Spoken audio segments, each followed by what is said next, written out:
할렐루야. 오늘도 우리 사랑교회 금요 블레싱 기도에 오신 여러분들을 주님의 이름으로 환영하고 축복합니다. 우리 성도님들의 삶 가운데 하나님의 동행하심과 함께하심의 역사가 자리하실 수 있기를 간절히 바라고요. 특별히 여러분, 이번 주는 우리가 창립 38주년 감사 기념 예배로 드릴 수 있었습니다. 여러분, 가정마다 받으신 그 교패를 가족들과 함께 또 문 앞에 붙이시고요, 기도하시고 또 가족들과 함께 교패가 나오도록 인증샷을 찍으셔서 보내주시면 너무나 감사하겠습니다. 성도님들이 많이 참여해 주시는 거 감사하고요. 또 여러분들 아직 하지 못하신 분들은 교패를 붙이시고 또 가족들과 함께 찍으시고, 혹시 가족들과 함께 찍는 것이 어려우시면 또 개인이 붙이시고 또 개인이 또 함께 교패와 찍은 사진을 보내주시면 저희 교회에 좋은 자료가 될 수 있을 거라고 생각합니다. 성도님들의 작은 헌신과 또 도움이 또 교회 공동체에 큰 또 은혜가 되기 때문에 여러분들 매일매일의 삶 속에서 또 작은 것 하나 실천해 가시고 또 그 내용들을 교회로 보내주실 수 있으시면 저희에게도 너무 좋은 소식이 될 수 있으니까 잊지 마시고 교패에 부착하시고 또 그 인증샷 찍으셔서 교회로 보내주시면 감사하겠습니다. 우리 시간 다 함께 사도신경 고백하심으로 금요 블레싱 기도회 하나님 앞에 드리도록 하겠습니다.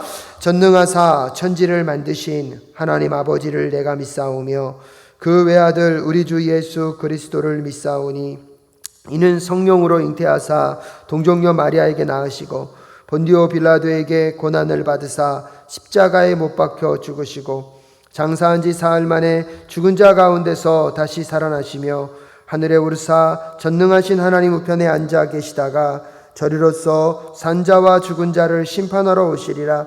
성령을 믿사오며 거룩한 공예와 성도가 서로 교통하는 것과 죄를 사하여 주시는 것과 몸이 다시 사는 것과 영원히 사는 것을 믿사옵나이다. 아멘. 할렐루야. 우리를 영원하신 팔로 늘 안아주시는 주님을 찬양합니다. 고난 내 영혼, 고난 내 영혼, 너니 실법과 고난이로도 안전한 복음 폭풍까지도 다스리시는 주의 영원한 바르지. 세상 친구들 나를 버려도 예수님 함께 동행하리로 주의 은혜가 충만하리니 주의 영원한 바르지에 주의 영원한 심판 함께하사 항상 나를 붙드시니 어느 곳에 가든지 요동하지 않으니 주의 팔을 의지하니 나의 믿음이 연약해져도 미리에 위한 힘을 주시며 위태할 때도 완고하시는 주의 영원한 팔지에 주의 영원한 심판 함께하사 항상 나를 붙드시니 어느 곳에 가든지 요동하지 않으니 주의 팔을 의지합니다.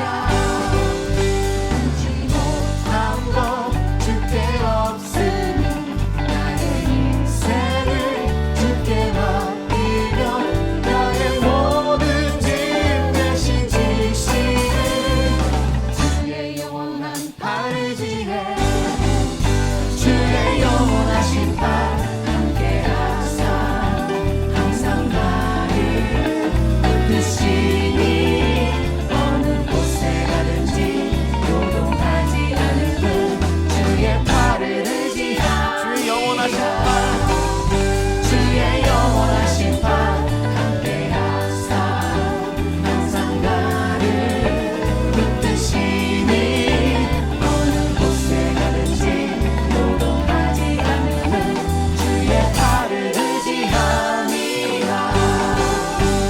할렐루야. 주님께 영광의 박수를 올려드리겠습니다.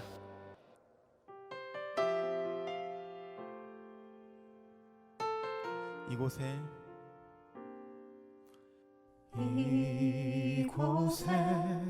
생명샘 소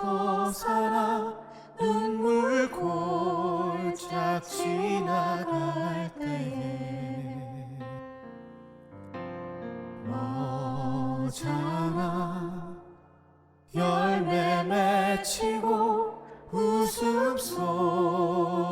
넘쳐나리라.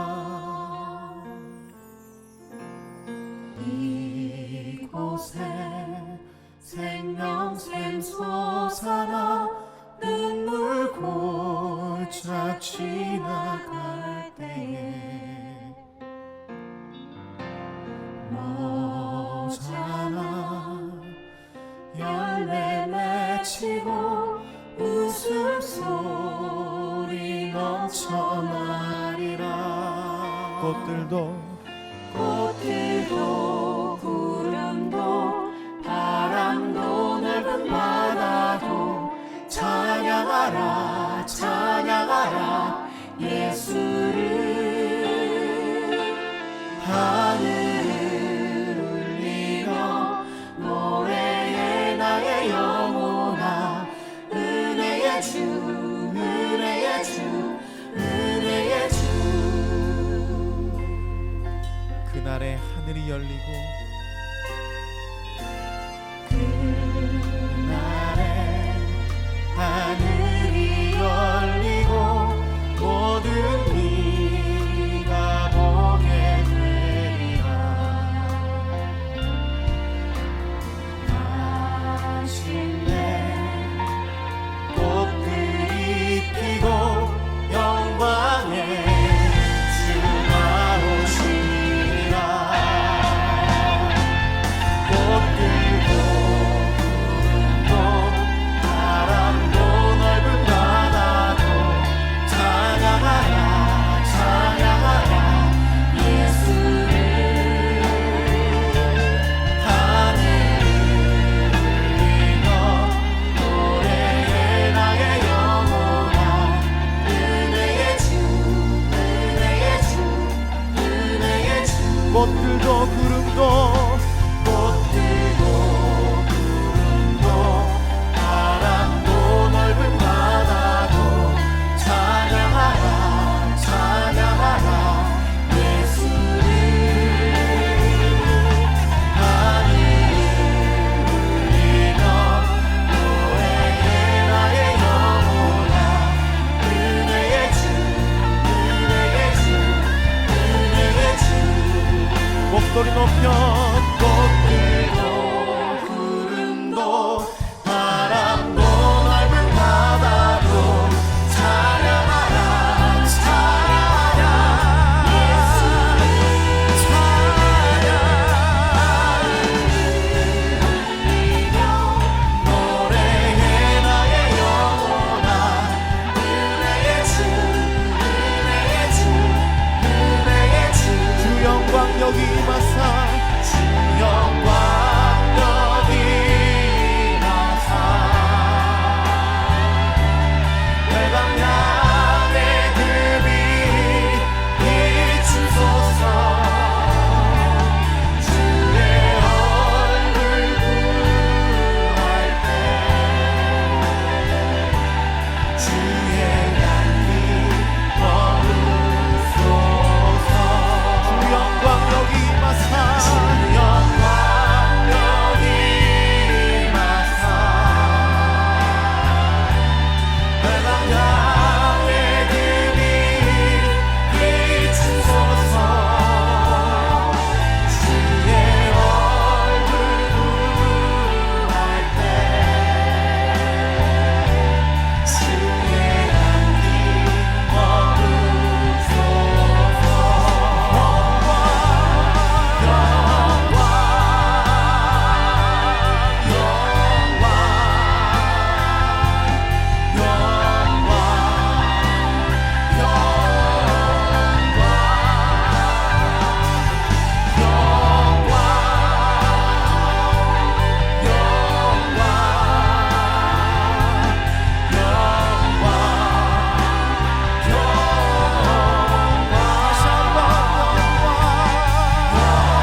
다 함께 기도하겠습니다.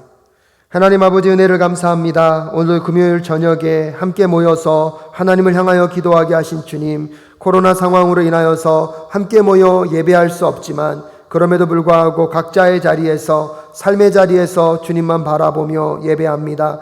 이 기도의 시간 가운데 함께하여 주셔서 우리의 마음과 심령을 성령으로 채워주시고 성령의 능력 아래 아버지께 간절히 간구하는 기도가 우리의 야망과 우리의 소원을 담은 기도가 아니라 하나님의 뜻과 하나님의 마음을 담는 기도가 될 수 있도록 주님 역사하여 주시옵소서. 작은 신음소리에도 응답하시는 여호와 하나님, 세상의 방법으로는 세상의 가치관으로는 해결할 수 없는 수없이 많은 삶의 문제 가운데 주님께 나아와 간구하고 기도하는 성도들의 기도를 외면치 말아주시고 주여 응답하여 주시옵소서. 하나님의 크고 비밀한 일들을 발견케 하시고 하나님의 나라가 이 땅 가운데 이루어지는 그 아름답고 선한 일들 우리의 손과 발을 통하여서 이 땅 가운데 보여주고 증거하며 살아가는 주의 백성들 될 수 있도록 주님 도와 주시옵소서. 남에게 말하지 못하는 삶의 아픔과 고통의 이야기를 주님 들어주시고 아버지 그 마음과 심령을 위로하셔서 세상 가운데 희망과 소망을 찾는 것이 아니라 하나님 안에서 기쁨과 즐거움을 회복하며 이 어려움의 순간들을 넉넉하게 이겨내고 견디어내는 주의 백성들 될 수 있도록 주님 역사하여 주시옵소서.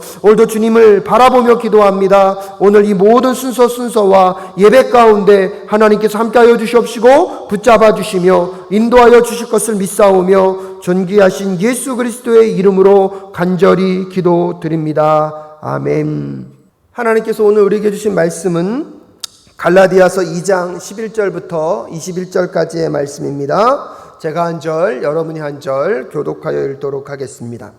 제가 먼저 봉독해 올립니다. 그런데 게바가 안디옥에 왔을 때에 잘못한 일이 있어서 나는 얼굴을 마주보고 그를 나무랐습니다.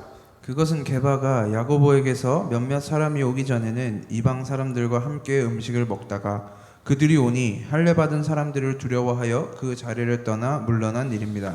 나머지 유대 사람들도 그와 함께 위선을 하였고 마침내는 바나바까지도 그들의 위선에 끌려갔습니다. 나는 그들이 복음의 진리를 따라 똑바로 걷지 않는 것을 보고 모든 사람 앞에서 게바에게 이렇게 말하였습니다. 당신은 유대 사람인데도 유대 사람처럼 살지 않고 이방 사람처럼 살면서 어찌하여 이방 사람더러 유대 사람이 되라고 강요합니까? 우리는 본디 유대 사람이요 이방인 출신의 죄인이 아닙니다. 그러나 사람이 율법을 행하는 행위로 의롭게 되는 것이 아니라 예수 그리스도를 믿는 믿음으로 의롭게 되는 것임을 알고 우리도 그리스도 예수를 믿은 것입니다. 그것은 우리가 율법을 행하는 행위로가 아니라 그리스도를 믿는 믿음으로 의롭다고 하심을 받고자 했던 것입니다. 율법을 행하는 행위로는 아무도 의롭게 될 수 없기 때문입니다. 우리가 그리스도 안에서 의롭다고 하심을 받으려고 하다가 우리가 죄인으로 드러난다면 그리스도는 우리로 하여금 죄를 짓게 하시는 분이라는 말입니까? 그럴 수 없습니다. 내가 헐어버린 것을 다시 세우면 나는 나 스스로를 범법자로 만드는 것입니다. 나는 율법과의 관계에서는 율법으로 말미암아 죽어버렸습니다. 그것은 내가 하나님과의 관계 안에서 살려고 하는 것입니다. 나는 그리스도와 함께 십자가에 못 박혔습니다. 이제 살고 있는 것은 내가 아닙니다. 그리스도께서 내 안에서 살고 계십니다. 내가 지금 육신 안에서 살고 있는 삶은 나를 사랑하셔서 나를 위하여 자기 몸을 내어주신 하나님의 아들을 믿는 믿음 안에서 살아가는 것입니다. 다 함께 읽겠습니다. 나는 하나님의 은혜를 헛되게 하지 않습니다. 은혜롭다고 하여 주시는 것이 율법으로 되는 것이라면 그리스도께서는 헛되이 죽으신 것이 됩니다. 아멘. 우리 시간 다 함께 기도하겠습니다. 하나님, 오늘도 주의 말씀 앞에 섭니다. 주의 말씀의 역사가 우리의 심령과 마음 가운데 오늘도 하나님께 간절히 간구해야 하는 기도의 제목들을 깨닫게 하여 주시고 오늘도 말씀 안에 기도함으로 우리의 야망과 우리의 뜻을 향한 기도가 아니라 하나님의 마음과 하나님의 계획에 합한 기도가 될 수 있도록 주님 역사하여 주시옵소서. 함께하여 주실 것을 믿사오며 존귀하신 예수 그리스도의 이름으로 기도드립니다. 아멘. 오늘도 성도님들의 삶 가운데 하나님의 은혜와 평강이 함께 하실 수 있기를 간절히 소원합니다. 갈라디아서를 보내고 있는 사도 바울의 마음에서도 갈라디아 지역에 있는 교회들이 그 하나님의 복음 안에서 은혜와 평강을 누리기를 간절히 소원하고 있습니다. 하지만 바울이 이 갈라디아서를 쓸 때의 마음은 굉장히 긴박하고 급하다는 것을 우리는 알 수가 있습니다. 바울이 초기에 증거하였던 그 복음 외에 다른 변질된 복음으로 인하여서 갈라디아 교회들이 흔들리고 있었기 때문입니다. 그래서 바울은 갈라디아서를 쓰면서 아예 편지 서두에 내가 전한 복음, 그 그리스도의 순전한 복음 외에 변질된 다른 복음을 전하면 저주가 있을 것이라는 과격한 표현을 쓰면서까지 여러분 갈라디아 서신을 급하게 전개하고 있는 모습들을 우리는 확인해 볼 수가 있습니다. 바울의 삶은 복음으로 가득 찬 삶이었고요. 바울의 인생 속에서 복음을 빼면 아무것도 아닌 것처럼 그는 그의 인생의 모든 것을 걸고 살았습니다. 오늘 보면 21절 말씀에 보면 바울이 이렇게 얘기합니다. 나는 하나님의 은혜를 헛되게 하지 않습니다. 사도 바울의 일생의 목적은 오직 하나님의 영광, 하나님을 은혜롭게 하는 것, 그 하나님의 은혜가 은혜답게 전달되도록 하는 것, 그러기 위해서 사도 바울이 끝까지 싸웠던 것은 무엇입니까? 복음의 순수성을 지키고자 했던 것입니다. 그리스도가 사도 바울에게 전달해 주신 그 복음 외에 다른 어떠한 것도 들어오지 못하도록 그는 치열하게 싸웠고 그것을 보호하기 위하여 그의 전 인생을 걸었습니다. 가만히 묵상해 보면 바울의 삶이 왜 멋있었는가? 왜 바울의 삶은 오늘도 우리에게 수백 년이 지나고 난 지금 이 시간에도 우리의 심령과 마음 가운데 도전이 되고 감동이 될 수밖에 없는가? 저는 그것은요, 바울의 삶 속에는 온전한 복음만으로 가득 채워져 있을 수 있었기 때문이라고 생각합니다. 오늘 다시 이 금요 블레싱 기도에 오시는 우리 성도님들의 삶 속에도 그 바울을 통하여서 오늘날 우리에게 전달되고 있는 그 복음이 다시 우리의 내면과 심령 가운데 가득 채워질 수 있기를 주님의 이름으로 축복합니다.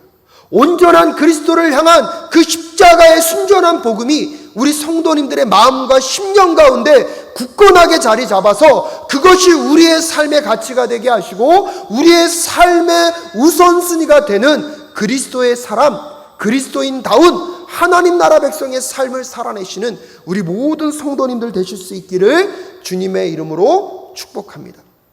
그렇기 때문에 사도 바울은 끊임없이 이 복음의 문제와 잘못된 복음이 전달되어 오는 것과 싸웠고요. 오늘 이 갈라디아서를 통하여서 갈라디아 지역 교회 가운데 있는 그 위험에 대한 내용에 대해서 단호한 모습들을, 굉장히 과격한 표현을 쓰면서까지 오늘 사도 바울은 복음의 순수성을 지키기 위하여서 그가 어떤 노력을 기울이고 있는지를 우리에게 소개시켜주고 있습니다.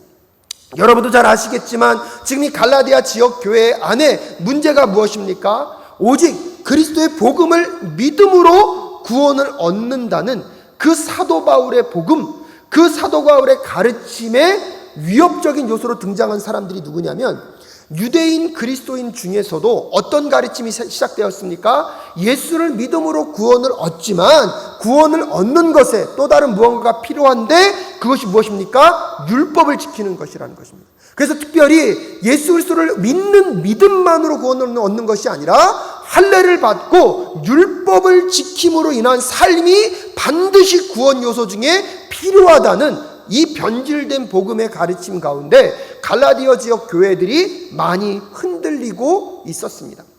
그래서 사도 바울은 오늘 본문 말씀 이전까지도 끊임없이 왜 그것이 잘못된 것인지, 그가 예루살렘 교회에 올라갔을 때도 디도에게 할례를 요구했던 사람들이 있었지만 그것을 거부했던 이유들의 이야기들을 쭉 설명해 오고 있습니다.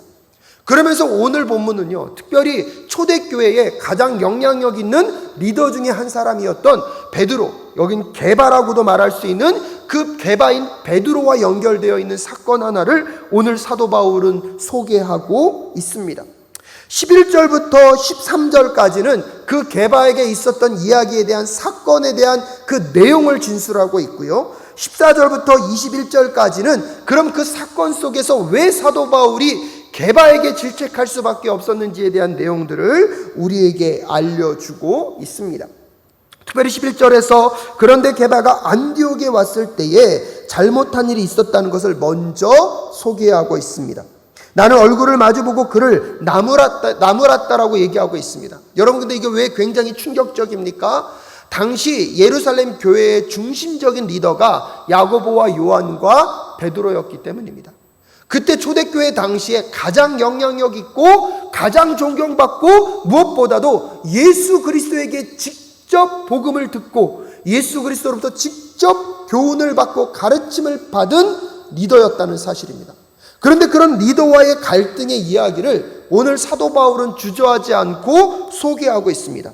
그 내용이 무엇입니까? 12절에 보면 그것은 게바가 야고보에게서 몇몇 사람이 오기 전에는 이방 사람들과 함께 음식을 먹다가 그들이 오니 할례 받은 사람들을 두려워하여 그 자리를 떠나 물러난 일이 있었다는 것을 소개하고 있습니다. 무슨 내용입니까? 안디옥 지역에서 이 베드로가 이방인 그리스도인들과 함께 음식을 먹고 있었는데 야고보에게서 몇몇 사람이 왔다는 것입니다. 또 다른 말로 해석하면 야고보가 보낸 몇몇 사람들로 인하여서 어떤 이야기를 들음과 동시에 그 듣는 이야기를 통하여서 베드로 마음 가운데 두려움이 생겨서 그가 함께 먹고 있던 이방인들의 식탁으로부터 그가 이동하여서 구별된 행동을 한 모습들을 오늘 본문은 우리에게 소개시켜주고 있습니다. 그렇다면 한번 생각해 보셔야 합니다. 야고보는 왜 게바에게 베드로에게 사람을 보냈을까요? 그 당시 유대 사회 공동체 안에서 그리스도를 믿는 복음, 이것에 대한 논쟁은 굉장히 심했을 것입니다. 여러분도 알다시피 그래서 사도 바울이 예수 그리스도의 도를 믿는 사람들을 잡아 죽이려고 했습니다. 그것만으로도 문제가 됐는데 그 당시 유대인 그리스도인들에게 있어서는 이제 오직 믿음으로 구원을 얻기 때문에 무로부터 자유해졌습니까? 율법으로부터 자유로워지기 시작했던 것입니다.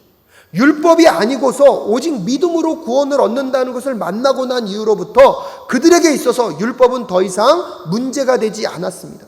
그렇기 때문에 비유대인들과 유대인들 사이의 음식의 교제가 자유롭게 이루어졌고요. 하지만 문제는 무엇입니까? 이것이 예수 그리스도를 믿지 않는 유대인 공동체에게는 굉장한 큰 위협이 됐고 논쟁이 됐습니다. 오히려 유대인들을 자극함으로 인하여서 지금 이방인들과 함께 밥을 먹는 유대인 그리스도인들을 향한 분노와 화가 점점 커지고 있었다는 사실을 우리는 상상할 수 있습니다. 아마도 야고보 사도는 베드로에게 그 내용을 전달해 주려고 사람을 보낸 것이 아닌가라고 추측할 수가 있습니다. 그 소식을 들은 베드로가요, 이방 사람들과 함께 음식을 먹다가 그들이 오니 할례 받는 사람들을 두려워하였다는 것입니다. 즉 지금 유대인 공동체로부터 이방인과 함께 식사하는 여러분 유대인 그리스도인들을 향한 그 분노와 마음을 들었다는 것이죠. 그런 점에서 보면 오늘 이 사도 베드로는요, 초대교회에 닥칠 위험과 어려움을 걱정하여 그 순간에 그가 함께 밥을 먹고 있던 이방인 그리스도인들로부터 자기 자신을 분리시키는 장면을 누가 보았다는 것입니까? 사도 바울이 보았다는 것입니다. 베드로가 단지 유대인들이 무서워서 그 자리를 피했다기보다는 한 교회 공동체의 리더로서 여러분 교회를 향한 어쩌면 그도 심사숙고한 행동의 결과라고도 우리는 생각해 볼 수가 있을 것입니다. 하지만 문제는 무엇입니까? 오늘 이 사도 베드로의 행동으로 인하여서 여러분 13절 보십시오. 나머지 유대 사람들도 그와 함께 위선을 하였고 마침내는 바나바까지도 그들의 위선에 끌려가게 되었다는 것입니다. 명분은 있을 수 있고 그거에 대한 설명은 있을 수 있습니다. 하지만 여러분 이방인 그리스도인들, 비유대인 그리스도인들과 식사하는 자리를 분별함으로 인하여서 오늘 또 베드로는요 그 이방인 그리스도인들을 무시하고 차별하는 행동을 또한 한 것입니다. 더 나아가서 베드로의 삶은요 이미 한 공동체의 리더였기 때문에 그의 행동은 주변 사람들에게 영향을 끼칠 수밖에 없었고요. 주변 사람들, 특별히 유대인 그리스도인들에게도 그 영향을 끼쳐서 그들조차도 이방인과 함께 식사를 먹는 것을 꺼려하게 되는 역사들이 나타나게 되었다는 사실입니다. 그래서 사도 바울은 그 베드로를 향하여서, 게바를 향하여서 너가 어떠한 잘못을 저지르고 있는지 사도 바울은 적나라하게 그 자리에서 지적할 수밖에 없었습니다. 그렇다면 사도 바울은 왜 그렇게 이야기할 수밖에 없었습니까? 오늘 보면 14절에 보면 나는 그들이 복음의 진리를 따라 똑바로 걷지 않는 것을 보고 모든 사람 앞에서 게바에게 이렇게 말하였습니다. 당신은 유대 사람인데도 유대 사람처럼 살지 않고 이방 사람처럼 살면서 어찌하여 이방 사람더러 유대 사람이 되라고 강요합니까? 라고 누구에게 질문했다는 것입니까? 베드로에게 질문했다는 것입니다. 오늘 사도 바울은요, 온전히 베드로를 향하여서 그가 그렇게 지적할 수밖에 없는 이유를 뭐라고 얘기하고 있습니까? 복음의 진리를 따라 똑바로 걷지 않고 있는 그들을 보므로 인하여서 사도 바울은 그들을 향하여서 너희들이 복음 앞에 바로 서야 한다라고 이야기하고 있었다는 것입니다. 오늘 본문의 내용을 좀 더 깊이 들여다보면 사도 베드로도요, 교회를 걱정했고 교회에게 끼칠 악한 어려움과 힘겨움을 예측함으로 그 즉시 이방인들과 함께 식사를 먹다가 그 자리를 떠났을 것입니다. 그 내부 안에 여러 가지 이유와 생각이 담겨 있을 수는 있지만 오늘 사도 바울은요, 우리의 생각과 가치관의 옳고 그름의 판단이 어디에 있어야 한다는 것입니까? 오직 복음 앞에 있어야 한다는 사실을 강조하고 있습니다.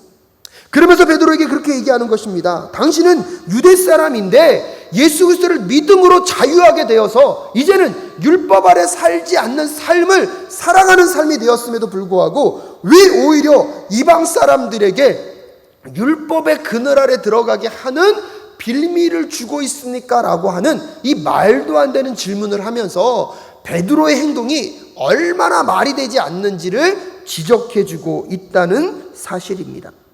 그러면서 여러분 오늘 보면 15절부터 21절까지 사도 바울은 율법과 그리스도를 믿는 믿음 안에서의 대립 갈등, 또한 율법이 아니라 오직 예수 그리스도를 믿는 믿음만이 우리에게 구원을 준다는 사실을 다시 강조하고 있습니다.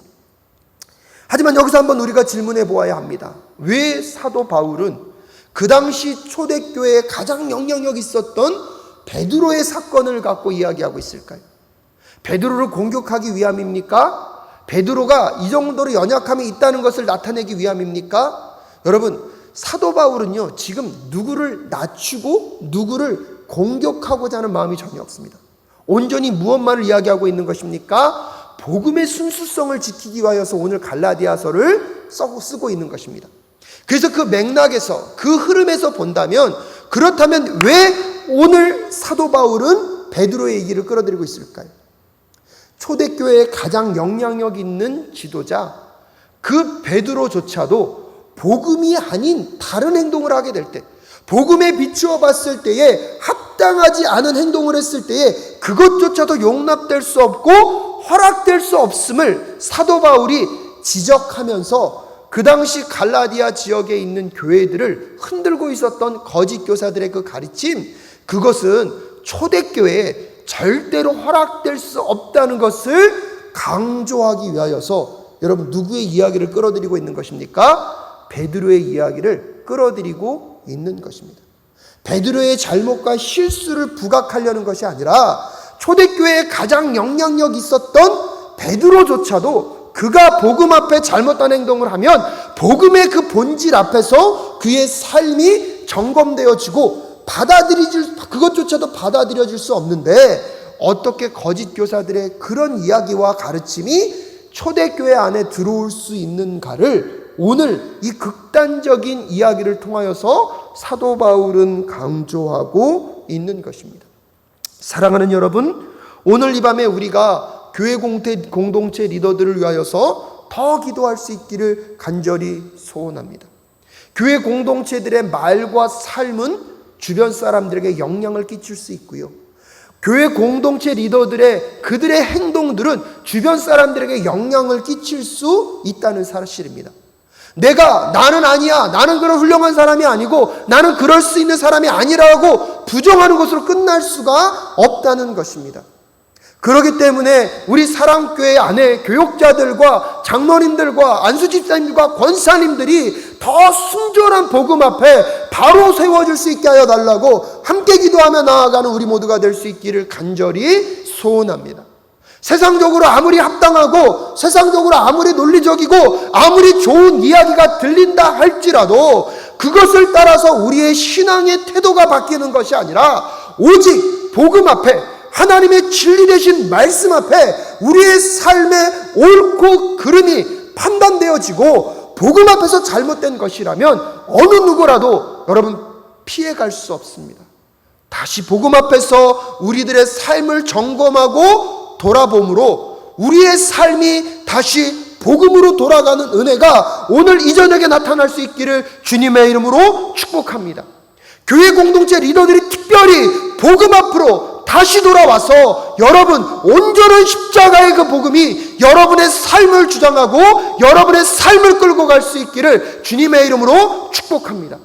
무엇보다 여러분이 복음 앞에 어떻게 서 있느냐가 내 주변 사람들의 신앙을 결정할 수 있다는 것, 오늘도 내가 복음 앞에서 어떠한 말을 하고 어떠한 행동을 하느냐가 다른 영혼의 삶을 어떻게 변화시킬 수 있는지, 아니면 무서운 건 무엇입니까?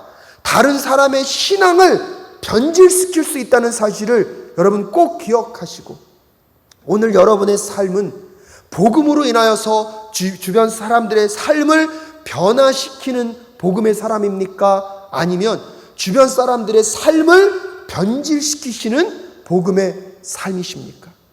그 기준은 무엇입니까? 내 안에 세상과 타협할 수 없는, 그 무엇과도 타협할 수 없는 그 예수 그리스도의 십자가의 복음, 하나님 나라의 복음만이 우리의 삶에 가득 채워져 있을 때 여러분의 삶의 이야기를 통하여서 주변 사람들을 변화시킬 수 있는 것입니다. 하지만 우리의 마음과 심령 가운데 예수 그리스도의 복음이 아닌 그 변질된 복음, 세상이 말하는 성공주의와 세상이 말하는 그 변형신학으로 인하여서 변질된 복음이 우리의 마음과 심령 가운데 채워져 있게 될 때, 여러분 그 변질된 복음은요, 주변의 사람들을 변질시킬 수 있다는 사실을 꼭 기억하시고, 오늘도 우리의 삶 가운데 우리도 베드로처럼 때때로는 내 생각과 내 삶 속에서 나름대로 합리화시킬 수 있고 논리적으로 타당하다는 행동을 할 수 있지만, 오늘 사도 바울은 그 행동이 복음 앞에 옳지 않다는 것을 분명히 지적하고 이야기하고 있습니다. 그러기에 오늘도 우리의 생각, 우리의 타당함을 따라가는 삶이 아니라 복음 앞에서 지금 나의 말, 나의 행동, 나의 헌신, 나의 삶이 정말로 옳은 것인지를 다시 한번 질문하고 그 복음에 변질되지 않는 그 신앙의 삶을 살아내시는 우리 모든 교회 지도자들과 성도님들 되실 수 있기를 주님의 이름으로 축복합니다. 그러면서 오늘 15절부터 21절까지 사도 바울이 무엇을 얘기하고 있습니까? 우리는 본디 유대 사람이요 이방인 출신의 죄인이 아닙니다. 그러면서 16절에 그렇게 얘기하는 것입니다. 그러나 사람이 율법을 행하는 행위로 의롭게 되는 것이 아니라 예수 그리스도를 믿는 믿음으로 의롭게 되는 것임을 알고 우리도 그리스도 예수를 믿는 것입니다. 그것은 우리가 율법을 행하는 행위로가 아니라 그리스도를 믿는 믿음으로 의롭다고 하심을 받고자 했던 것입니다. 율법을 행하는 행위로는 아무도 의롭게 될 수 없기 때문이라고 오늘 사도 베드로는 분명히 밝혀주고 있습니다. 율법으로 구원을 얻을 사람은 아무도 없다는 것입니다. 율법을 지키고 율법을 완벽하게 이룰 수 있는 사람도 아무도 없습니다. 결론적으로 보면 율법은요, 구원을 위한 과정에 있어서는 구원을 이룰 수 있는 것이 아니라 오히려 율법 앞에서 우리가 철저하게 죄인임을 깨닫게 해주는 것이 무엇입니까? 율법입니다.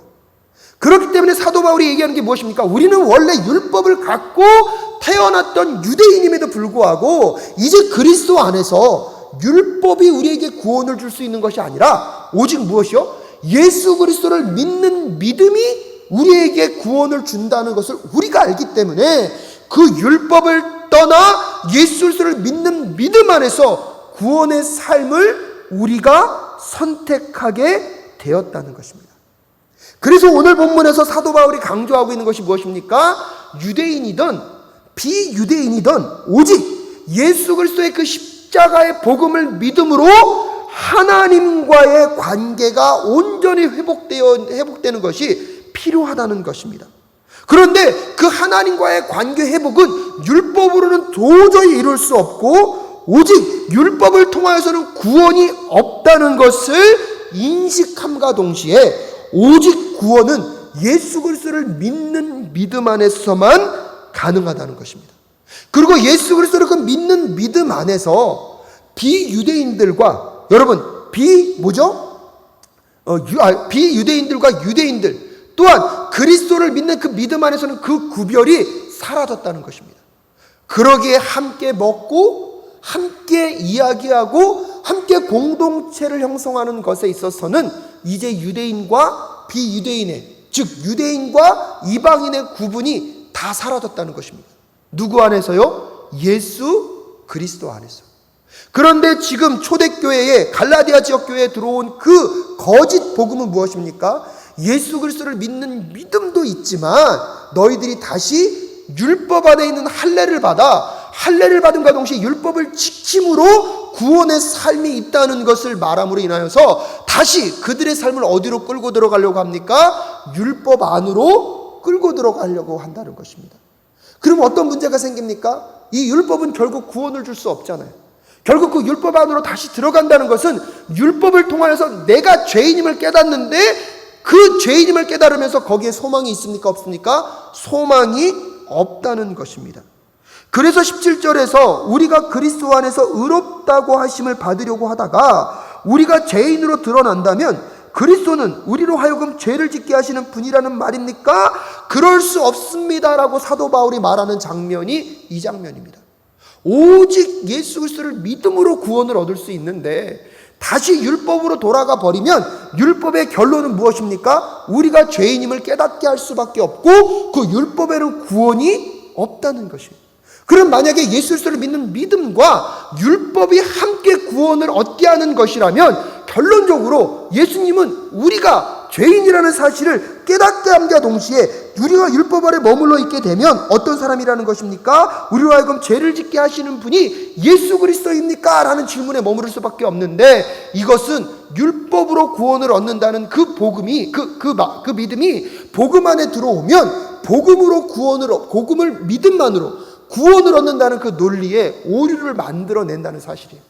그래서 사도 바울이 그것은 도저히 그 하나님의 복음 앞에는 율법을 통한 구원은 들어올 자리가 없는데 오늘 이 베드로가요 그 소식을 듣고 비유대인들과 밥을 먹다가 이방인들과 밥을 먹다가 그 자리를 피함으로 인하여서 오직 믿음으로 구원을 얻는 그 삶에 율법의 역할이 들어오는 자리와 틈을 내주는 것을 허락하고 있었기 때문에 오늘 사도 바울은 베드로를 향하여 질책을 할 수밖에 없었음을 다시 강조하고 있습니다.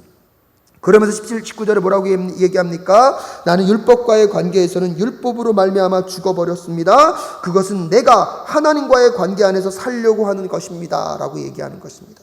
다시 단언하는 게 무엇입니까? 율법으로는 구원이 없다는 것입니다. 율법으로는 소망이 없다는 것입니다. 오직 예수 그리스도를 믿음으로 하나님과 우리의 관계가 회복되어질 때에 우리에게 구원이 있고 우리에게 소망이 있다는 것입니다. 그렇기 때문에 20절에 사도 베드로가 다시 한번 타협할 수 없는 그 복음 앞에 우리가 어떠한 삶을 살아야 하는지를 우리에게 일깨워 주고 있습니다. 갈라디아서 2장 20절 말씀 다시 한번 읽겠습니다. 시작. 나는 그리스도와 함께 십자가에 못 박혔습니다. 이제 살고 있는 것은 내가 아닙니다. 그리스도께서 내 안에 살고 계십니다. 내가 지금 육신 안에 살고 있는 삶은 나를 사랑하셔서 나를 위하여 자기 몸을 내어주신 하나님의 아들을 믿는 믿음 안에서 살아가는 것입니다. 율법 안에서가 아니라 누구 안에서요? 예수 그리스도 안에서. 그러면 여러분 이제 율법에 대해서 우리의 태도는 어떠해야 합니까? 구원을 위한 조건이 아닙니다. 하지만 그 율법을 완전하게 이루신 분이 계신데 누구십니까? 예수 그리스도이십니다. 그렇기 때문에 그리스도 안에 산다는 것은 율법을 무시하는 삶이 아니라 오히려 율법을 그 어느 때보다 우리가 더 철저하게 지키고 따를 수 있는 근거와 무엇까지 생긴 것입니까? 힘까지 생긴 것입니다. 예수 그리스도와 함께하지 아니하면 그 율법은요 우리에게 아무런 소망이 없습니다. 그런데 놀라운 것은 무엇입니까? 이미 예수 그리스도를 통하여서 그분을 믿음으로 우리에게 하나님과의 관계가 회복되었고 이미 구원의 생명이 우리에게 허락되었습니다. 오히려 이제 더 우리는 예수 그리스도 안에서 예수 그리스도와 함께 살아감으로 인하여서 율법의 종로를 타는 것이 아니라 율법을 그리스도를 닮아가고 따라감으로 하나님 나라 백성다운 삶의 기준되는 그 삶을 살아내는 그리스도의 사람의 역사가 우리의 삶 가운데 이루어져야 됨을 오늘 꼭 기억하실 수 있기를 주님의 이름으로 축복합니다. 율법은 구원을 위해서 필요한 것이 아니라 이미 구원을 받은 백성들이 살아가야 하는 삶의 지침서일 뿐인 것입니다. 오늘 그러기에 사도 바울은 다시 한번 21절의 말씀을 고백하면서 나는 하나님의 은혜를 헛되게 하지 않습니다. 그 헛되게 하지 않는다는 게 무엇입니까? 오직 구원은 예수 그리스도의 십자가의 그 구속 사건, 그것을 믿음으로 하나님과 우리의 관계가 온전히 회복된다는 것입니다. 거기에 율법을 지켜야 한다는 것, 할례를 받아야 한다는 것, 종교적인 어떠한 형식의 조건이 들어올 수 없습니다. 그러고 나서 놀라운 것이 무엇입니까? 의롭다고 하여 주시는 것이 율법으로 되는 것이라면 그리스도께서는 헛되이 죽은 것이라고 그 예수 그리스도를 믿는 믿음 안에 다른 조건이 들어온 순간부터는 예수 그리스도의 십자가의 죽음이 헛된 것이라는 거예요. 근데 놀라운 게 무엇입니까? 그 예수 그리스도의 죽음이 헛되지 않게 하는 것은 오직 믿음으로 구원을 얻는다는 것을 받아들임으로 인하여서 이제 나의 옛된 자아는 십자가에서 죽고 다시 예수 그리스도와 살아 예수 그리스도 안에 살아가는 그 삶이 무엇입니까? 이제 그 예수 그리스도와 함께 예수를 닮아가는 삶, 그리하여서 그 율법을 기쁨으로 율법의 삶을 이 땅 가운데 성령님과 함께 구현해내며 살아가는 삶을 살아가는 것이 오늘도 우리가 순전한 복음, 타협하지 않은 그리스도의 복음을 마음 가운데 품고 살아가는 그리스도인들임을 꼭 기억하실 수 있기를 주님의 이름으로 축복합니다. 무엇을 의미합니까, 여러분? 오직 구원은 믿음으로 얻습니다. 그 믿음이 무엇입니까? 예수 그리스도의 십자가의 사건을 나의 사건으로 믿는 것입니다. 그 믿음으로 이미 우리에게는 구원의 은혜와 은총이 허락되었습니다. 그렇다면 그 은혜와 은총, 생명이 있다는 것의 의미가 무엇입니까? 이제 우리 안에 예수 그리스도가 살아가심으로 그 구원의 율법의 완성자 되신 예수 그리스도와 함께 그 어느 때보다 더 하나님의 앞에서 기쁨으로 하나님 앞에서 우리가 가야 할 삶의 모습과 태도를 여러분 그 율법보다 더 뛰어난 삶으로 증명하며 살아내시는 우리 모두가 되어야 함을 이 시간 깨닫는 우리 모두가 될 수 있기를 간절히 소원합니다. 사도 바울의 강점은 무엇입니까? 어떠한 순간에서도 타협할 수 없는 복음을 그는 알고 있었고요. 그 복음의 순수성을 지키기 위해서는 종교 지도자라 할지라도 한 공동체의 리더라고 할지라도 그 리더의 삶도 복음 앞에서 판단되어야 하고 그의 옳고 그름과 해야 할 것과 하지 말아야 할 것, 가져야 할 것과 가지 말아야 할 것의 기준이 온전히 복음에 있었다는 것입니다. 사랑하는 여러분, 오늘도 여러분의 삶의 모든 것의 중심에 오직 그리스도의 복음만이 자리하실 수 있기를 주님의 이름으로 축복합니다.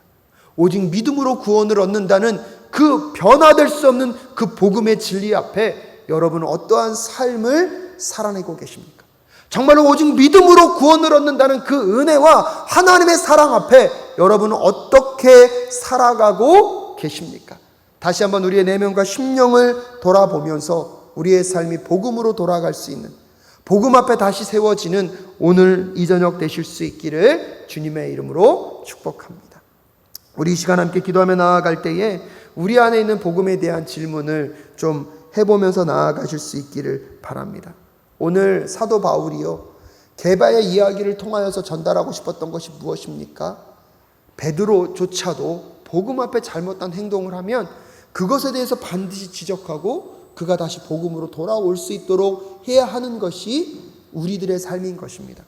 사랑하는 성도 여러분, 여러분의 마음과 심령 가운데는 정말 타협할 수 없는 그 예수 그리스도의 복음, 하나님의 복음만으로 가득 채워져 계십니까? 아니면 어느 순간 나도 모르게 세상의 성공주의와 세상의 번영주의가 들어온 그 번영의 신학, 성공주의 신학으로 인한 변질된 복음이 우리의 삶을 채우고 있지는 않습니까? 다시 한번 기도하며 나아갈 때 하나님, 정말 복음 앞에 다시 세워질 수 있도록 주님 도와주시옵소서. 그 복음만이 오직 우리의 삶의 모든 삶의 기준이 되게 하시고 복음을 따라가는, 복음만을 마음 가운데 품고 살아가는 우리의 인생이 될 수 있게 하여 달라고 우리 주의 이름 한번 간절히 부르짖고 함께 기도하며 나아갈 수 있기를 바랍니다. 기도하겠습니다. 주여,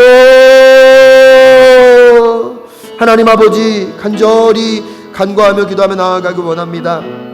오늘도 내 안에 정말로 예수 그리스도를 믿는 그 믿음으로 우리가 구원을 얻고 생명을 얻고 하나님과의 관계가 회복된다는 것을 깨닫는 오늘 이 시간 될 수 있도록 주님 도와주시옵소서.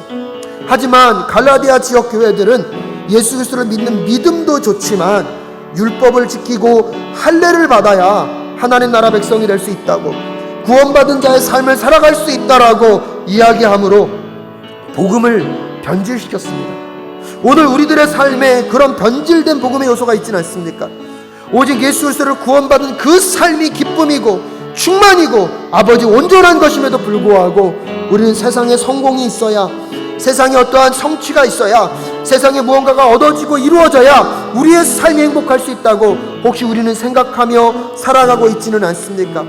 오직 예수 그리스도의 복음만으로 만족하고 예수 그리스도의 복음만으로 온전히 채워진 삶을 살아낼 수 없다고 우리도 생각하며 오늘의 삶의 걸음걸이를 걸어가고 있는 것은 아닙니까? 하나님, 정말로 타협하고 무너지고 쓰러지는 우리를 불쌍히 긍휼히 여겨 주시옵소서. 아버지, 초대교회 베드로조차도, 게바인 베드로조차도 하나님 주변 사람들의 이야기 속에 하나님 복음 앞에 삶을 타협하고 변질스러운 행동들을 보일 수밖에 없었던 순간들을 기억합니다.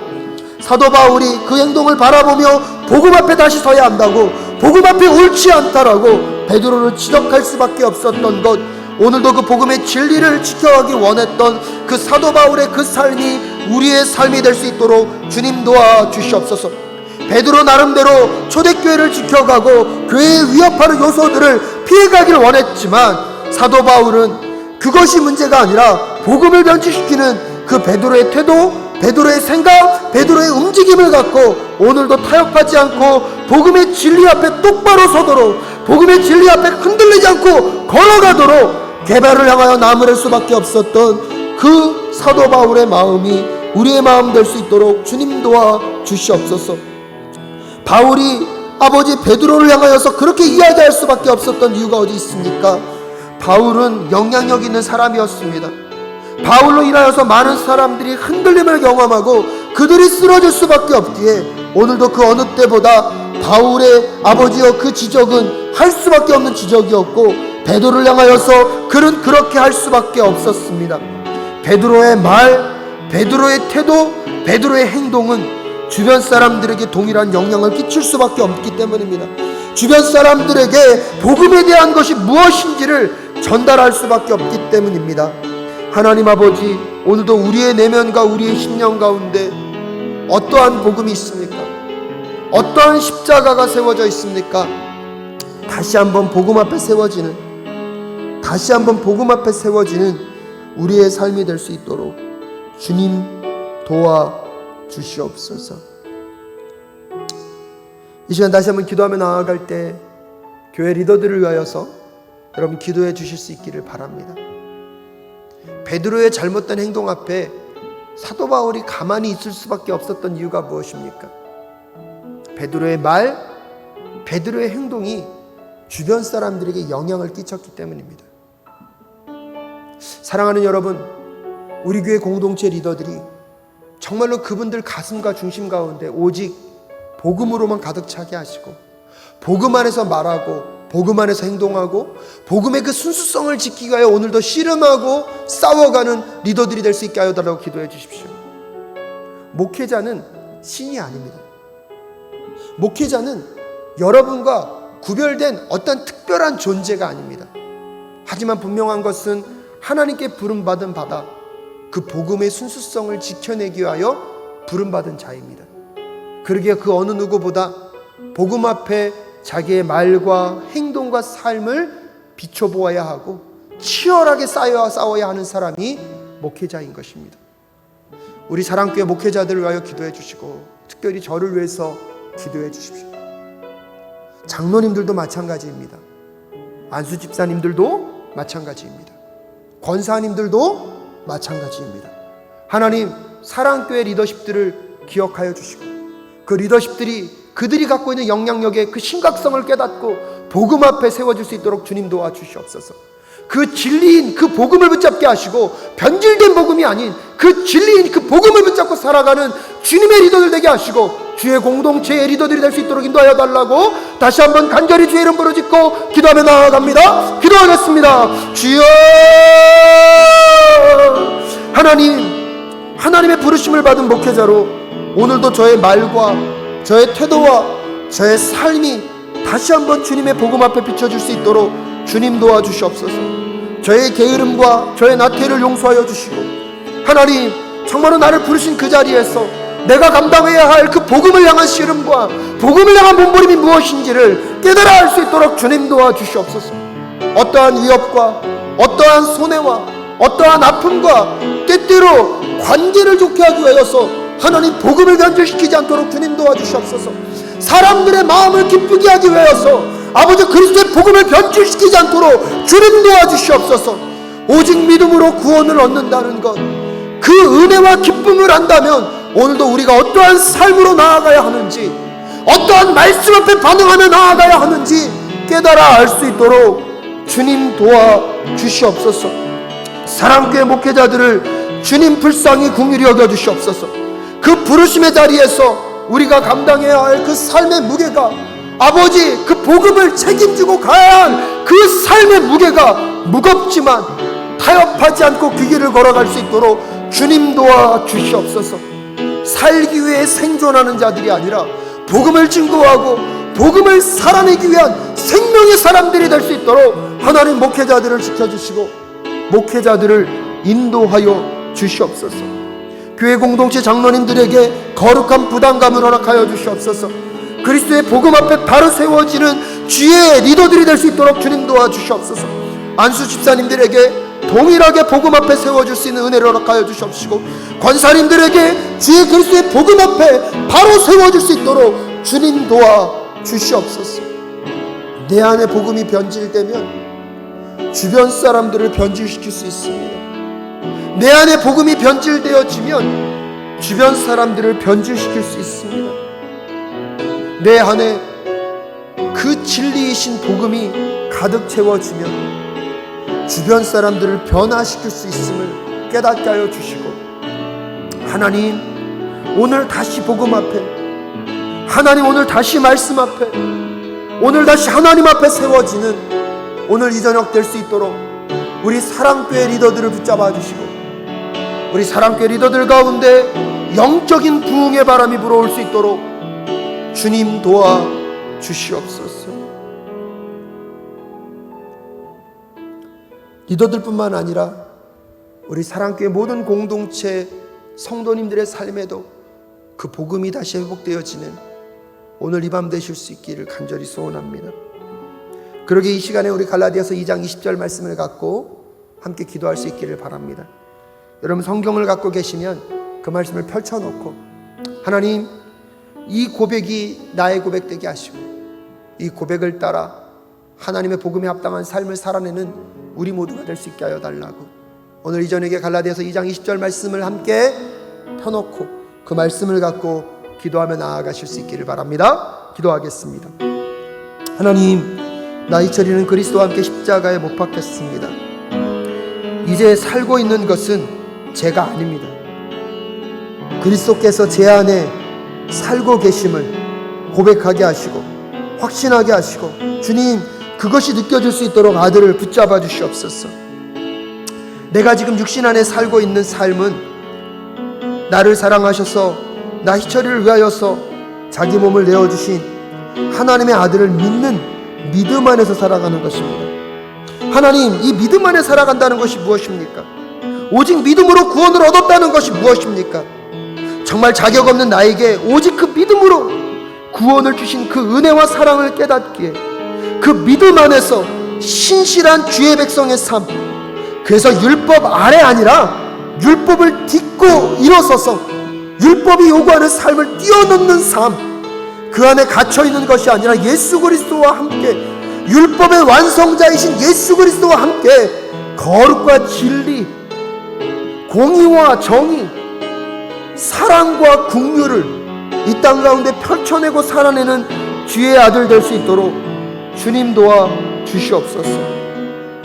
그래서 하나님의 은혜가 저의 삶 속에 헛되지 않도록, 하나님의 은혜가 저의 삶 속에 헛되지 않도록 거짓 구원인 율법을 붙잡고 사는 삶이 아니라 십자가를 붙잡고 복음 안의 삶으로 율법을 뛰어넘는 그리스도의 삶, 율법을 뛰어넘는 하나님 나라 백성의 삶을 살아갈 수 있도록 주님 도와 주시옵소서. 그리하여서 우리의 삶의 이야기가, 우리의 삶의 고백이 순전한 그리스도의 복음을 증거하고 순전한 그리스도의 복음을 살아낼 수 있도록 주님 역사하여 주시옵소서.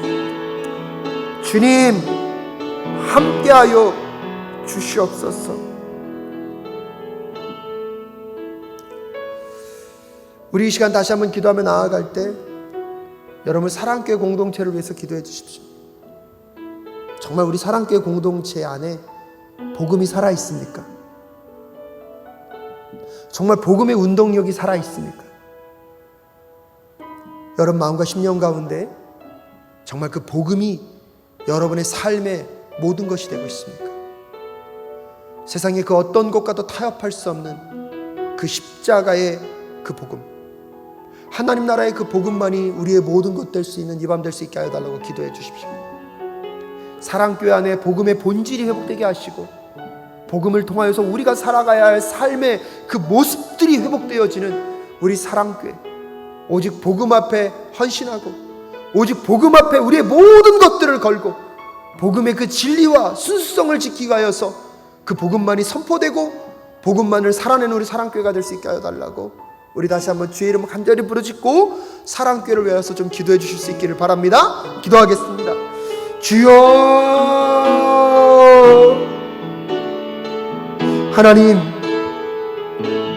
하나님 간절히 간구하며 기도하며 나아가기 원합니다.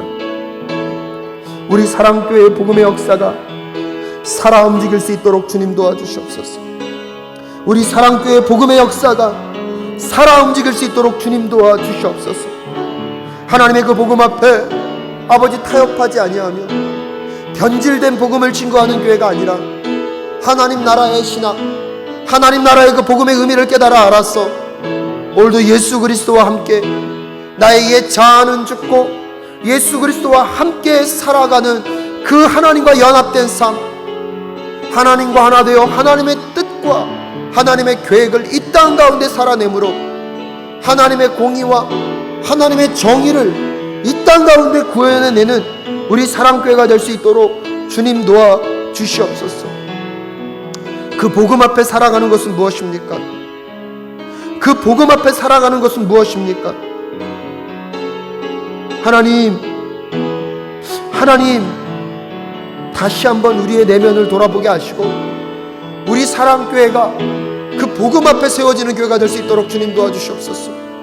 그 복음의 진리만을 붙잡고 그 복음만을 증거하고 복음만을 살아내는 우리 사랑교회가 될 수 있도록 주님 도와 주시옵소서. 오늘 이 저녁에 우리 사랑교회가 다시 한번 주의 말씀과 주의 진리 앞에 세워줄 수 있기를 간절히 간구합니다. 우리 이 시간 마지막으로 우리 조국 대한민국을 위하여 기도할 수 있기를 바랍니다. 코로나19로 인하여서 나라의 모든 상황이 만만치 않고 쉽지 않습니다. 하나님, 이 코로나를 지혜롭게 이겨가게 하시고 이 코로나 가운데 우리 조국 대한민국을 구원하여 주시고 우리 조국 대한민국이 하나님의 아름다웠고 그 선하심을 드러내고 증거하는 우리 한국이 될 수 있도록 주님 도와달라고 저 북녘 땅에 있는 우리의 동포들과 코로나로 인해서 어려움과 힘겨움 가운데 있는 분들을 위해서 함께 기도하셨으면 좋겠고요. 또한 우리 사랑교회 예배를 위해서 마지막으로 함께 기도해 주시고 오늘 모든 기도를 마치도록 하겠습니다. 기도하겠습니다. 하나님 아버지, 은혜를 감사합니다. 우리 조국 대한민국을 불쌍히 긍휼히 여겨 주시옵소서. 코로나로 인하여서 어려움과 힘겨운 터널을 지나가고 있습니다. 코로나를 해결하기 위하여서 수고하고 계신 많은 의료진들과 하나님, 병중 가운데 있는 분들을 붙잡아 주시옵시고 인도하여 주시옵소서. 하나님, 정치, 경제, 사회, 문화 모든 영역의 어려움의 이야기들이 들려오고 있습니다. 하나님, 도와주시옵소서. 우리 조국을 불쌍히 긍휼히 여겨 주시옵소서. 이 땅 가운데 하나님의 나라와 진리가 세워지게 하셨소. 하나님의 선하시고 아름다운 뜻을 드러내는 우리 조국 대한민국이 될 수 있도록 주님 도와주시옵시고, 하나님 어려움 속에 하나님을 찾고 경험할 수 있도록 주님 도와주시옵소서. 저 북녘 땅에 있는 우리의 동포들을 불쌍히 긍휼히 여겨 주시옵시며 선교지에서 수고하고 계신 우리의 선교사님들을 기억하여 주시옵기를 간절히 간구하며 기도하며 나아가기 원합니다. 우리 사랑교회 예배가 속히 회복될 수 있도록 주님 도와주시옵시고 사랑교회 예배를 향한 아버지의 마음과 뜻이 온전히 회복되어 줄 수 있도록 주님 도와주시옵소서. 주님 불쌍히 긍휼히 여겨 주시옵소서. 하나님, 오늘도 이 밤에도 주의 말씀을 듣고 기도할 수 있게 하여 주시며 주님 감사합니다. 다른 것은 다 잊어도 사도 바울이 타협할 수 없는 복음을 지켜내기 위하여 얼마나 몸부림치고 있는지, 왜 그럴 수밖에 없는지를 깨달아 아는 이 밤 될 수 있도록 주님 도와주시옵소서. 그래서 우리도 사도 바울처럼 복음의 진리를 지켜내기 위하여 우리의 삶과 우리의 전 인격을 진리인 그 복음으로 가득 채우게 하여 주셔서 우리의 주변 사람들을 변화시키는 주의 백성으로 쓰임받을 수 있도록 주님 도와 주시옵소서. 변질된 복음으로 사람들을 변질시키지 않도록 주님 불쌍히 긍휼히 여겨주시고, 오늘도 이 저녁에 기도하는 주의 백성들의 마음과 심령 가운데 복음으로 가득 채워주셔서 이 세상의 어떠한 절망과 아픔과 어려움과 장애도 넉넉하게 뛰어넘는 주의 백성 될 수 있도록 주님 인도하여 주시옵소서. 우리 조국 대한민국이 이 코로나19를 지혜롭게 잘 극복해 갈 수 있도록 주님 도와주시고, 또 저 북녘 땅에 있는 우리의 동포들도 건강으로 안전으로 붙잡아 주시옵소서. 선교지에서 수고하고 계신 우리 선교사님들 한 분 한 분의 영혼을 붙잡아 주시고 주께서 보호하여 주시옵소서. 특별히 우리 교육자님 건강으로 붙잡아 주시고 속히 치유되고 회복되어서 함께 공동체 안에서 울고 웃으며 기쁨을 나눌 수 있는 그때가 속히 올 수 있도록 인도하여 주시옵소서. 이 저녁에 각자의 삶의 자리에서 기도하시는 우리 성도님들의 그 작은 신음소리에도 주님 응답하여 주시고 살아계신 하나님을 경험하고 만날 수 있는 오늘 이 시간이 될 수 있도록 주님 역사하여 주시옵소서.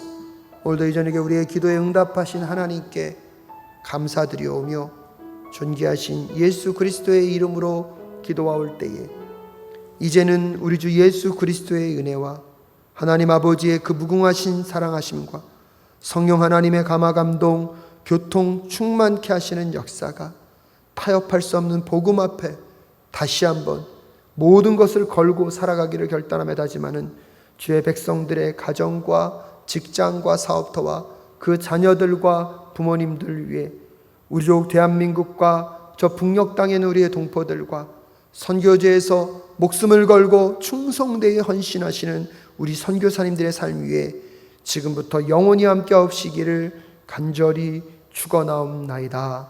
아멘.